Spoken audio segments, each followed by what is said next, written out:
वालेकुम अस्सलाम वरहमतुल्लाहि वबरकातुहू। सवाल ये पूछा गया है कि ज़ेरे नाफ बाल मूंडने की हद बंदी क्या है। बिस्मिल्लाहि वस्सलातु वस्सलामु अला रसूलिल्लाह अम्मा बाद।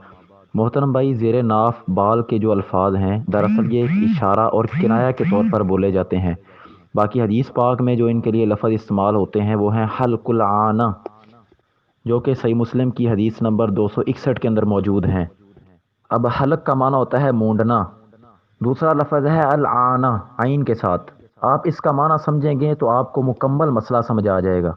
अल आना का माना जो अरबी लुगात के अंदर ताजुल उरूस वगैरह के अंदर बयान किया गया है, अल आना मंबतुश्शारी फ़ौकल क़ुबूली मिनल मरआ व फ़ौकल ज़करी मिनर रजुल, जिसका मफ़हूम यह है कि मर्द के पीनस और औरत की विजाइना के ऊपर जो हड्डी है उसके ऊपर जो बाल उगते हैं उनको अल आना कहा जाता है।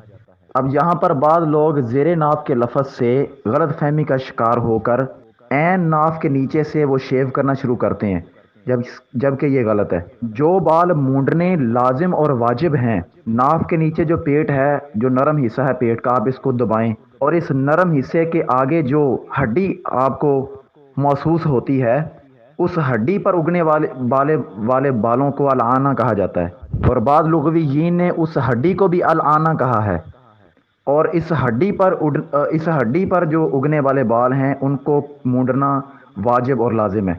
इसी तरह इमाम नववी रहमहुल्लाह शरह सही मुस्लिम के अंदर फरमाते हैं, इसी मसला पर बहस करते हुए कहते हैं, अल मुराद बिल आना अश्शारुल्लज़ी फ़ौक़ ज़करि रजुल व हवालीही वक़द अश्शारुल्लज़ी हवाली फ़र्जिल मरआ। इसका मफ़हूम यह है कि मर्द के आला तनासुल और औरत की अंदाम नहानी के ऊपर जो बाल होते हैं हड्डी के ऊपर, उनको मूंडा जाएगा और इनके अलावा जो इर्द गिर्द के बाल हैं उनको मूंडा जाएगा।